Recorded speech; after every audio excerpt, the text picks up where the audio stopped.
തപാൽ വകുപ്പിന്റെ തിരുവനന്തപുരം മേഖലാ ആസ്ഥാനത്തെ ക്രിസ്മസ് ആഘോഷത്തിൽ ഗണഗീതം ആലപിക്കണം എന്ന BMSന്റെ ആവശ്യം അത് വിവാദമായിരുന്നു. അതിനു പിന്നാലെ ഇപ്പോൾ ആഘോഷം തന്നെ റദ്ദാക്കിയിരിക്കുന്നു എന്ന വിവരം കൂടി വരുന്നുണ്ട്.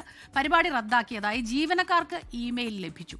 ഗണഗീതം ആലപിക്കണം എന്ന ആവശ്യത്തിനെതിരെ ഡോക്ടർ ജോൺ ബ്രിട്ടാസ് MP കേന്ദ്രമന്ത്രി ജ്യോതിരാദിത്യ സിന്ധ്യയ്ക്ക് കത്തയച്ചു. ഉമേഷ് ബാലകൃഷ്ണൻ ചേരുന്നുണ്ട് വിവരങ്ങളുമായി തിരുവനന്തപുരത്ത് നിന്ന്. ഉമേഷ്, ഇപ്പോൾ ഈ വലിയ വിവാദത്തിലേക്ക് അത് പോവുകയായിരുന്നു, ഗണഗീതം ആലപിക്കണം എന്നുള്ള ആവശ്യം.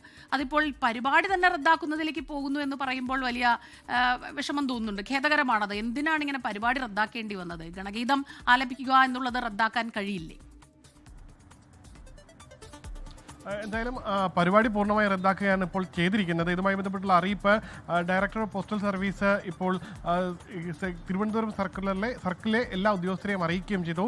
നേരത്തെ 18-ാം തീയതിയാണ് ആദ്യം ഈ പരിപാടി നടത്തുമെന്നുള്ള അറിയിപ്പ് ലഭിച്ചത്. 18-ാം തീയതി ആ പരിപാടി ഉച്ചയ്ക്ക് ശേഷം നടത്താനായിരുന്നു തീരുമാനിച്ചത്. അതായത് നാളെ ഉച്ചയ്ക്ക് ശേഷം നടത്താനായിരുന്നു തീരുമാനിച്ചിരുന്നത്. പക്ഷേ ചില പ്രത്യേക സാഹചര്യത്തിൽ ഈ പരിപാടി റദ്ദാക്കുന്നു എന്നാണ് ഇപ്പോൾ ഇമെയിൽ സന്ദേശം ലഭിച്ചിരിക്കുന്നത്. ഇതിൽ BMS ആണ് ഈ ഗണഗീതം, അതായത് ഈ ക്രിസ്മസ് ആഘോഷത്തിന്റെ ഭാഗമായി കരോൾ ഗാനങ്ങൾക്കൊപ്പം ദേശഭക്തി ഗാനവും കൂടി ആലപിക്കണമെന്നുള്ള ആവശ്യം മുന്നോട്ട് വയ്ക്കുന്നത്. ദേശഭക്തി ഗാനമായി ഇവർ സജസ്റ്റ് ചെയ്തത് വന്ദേ ഭാരത് ട്രെയിനിന്റെ ഫ്ലാഗ് ഓഫ് സമയത്ത് വന്ദേ ഭാരതിൽ കുട്ടികൾ പാടിയ ആ ഗണഗീതം അത് പാടണമെന്നുള്ള ആവശ്യമാണ് മുന്നോട്ട് വെച്ചത്. കൂടാതെ ഗണഗീതത്തിന്റെ കോപ്പി കൂടി പ്രിന്റ് ഔട്ട് എടുത്ത് ഈ അപേക്ഷയ്ക്കൊപ്പം സമർപ്പിക്കുകയും ചെയ്തു. സംഭവം 24 അടക്കം വാർത്തയാക്കിയ സാഹചര്യത്തിലാണ് ഇതിൽ നിന്ന് പിന്മാറാൻ ഇപ്പോൾ പോസ്റ്റൽ ഡിപ്പാർട്ട്മെന്റ് തീരുമാനിച്ചിരിക്കുന്നത്. ആഘോഷമേ വേണ്ട എന്നുള്ള നിലപാടിലേക്ക് ഇപ്പോൾ എത്തിയിരിക്കുന്നു. ഒരു ആഘോഷവും വേണ്ട, ക്രിസ്മസ് ആഘോഷം തന്നെ പൂർണ്ണമായി ഇപ്പോൾ പോസ്റ്റൽ ഡിപ്പാർട്ട്മെന്റ് തിരുവനന്തപുരം സർക്കിളിന്റെ റീക്രിയേഷൻ ക്ലബ്ബാണ് ഈ ക്രിസ്മസ് ആഘോഷം തീരുമാനിച്ചിരുന്നത്. എന്തായാലും ആഘോഷം പൂർണ്ണമായി ഇപ്പോൾ റദ്ദാക്കിയിരിക്കുന്നു.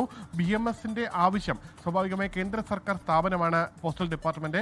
അവിടുത്തെ ഉന്നത ഉദ്യോഗസ്ഥൻ സ്വാഭാവികമായി BMS ഒരു ആവശ്യം ഉന്നയിക്കുമ്പോൾ അത് നടക്കില്ല എന്ന് പറയുമ്പോൾ അദ്ദേഹത്തിന്റെ ഒരു സുരക്ഷ കൂടി കണ്ടിട്ടായിരിക്കണം ഇത്തരത്തിൽ പരിപാടി പൂർണ്ണമായി റദ്ദാക്കിയിരിക്കുന്നത്. എന്തായാലും പരിപാടി പൂർണ്ണമായി റദ്ദാക്കിയിരിക്കുന്നു. BMSന്റെ ആവശ്യം അംഗീകരിക്കുകയോ ഉൾക്കൊള്ളുകയോ ഒന്നും ചെയ്യാതെ പരിപാടി തന്നെ റദ്ദാക്കുന്ന നിലപാടാണ് ഇപ്പോൾ സ്വീകരിച്ചിരിക്കുന്നത്. എന്തായാലും BMS യൂണിയൻ ഇന്ന് രാവിലെയോടുകൂടിയാണ് ഈ ഇമെയിൽ ഈ തിരുവനന്തപുരം സർക്കിളിലെ ഡയറക്ടറേറ്റ് ഓഫ് പോസ്റ്റൽ സർവീസിന് ഈ ഒരു ഇമെയിൽ അയക്കുന്നത്. ഇമെയിലിൽ പറഞ്ഞ കാര്യങ്ങളാണിത്. അതായത് ഈ കരോൾ ഗാനത്തിനൊപ്പം ദേശഭക്തി ഗാനവും കൂടി ഉൾപ്പെടുത്തണമെന്നുള്ള ആവശ്യം. ദേശഭക്തി ഗാനമായി സജസ്റ്റ് ചെയ്തത് ഗണഗീതവുമായിരുന്നു. എന്തായാലും പരിപാടി റദ്ദാക്കി.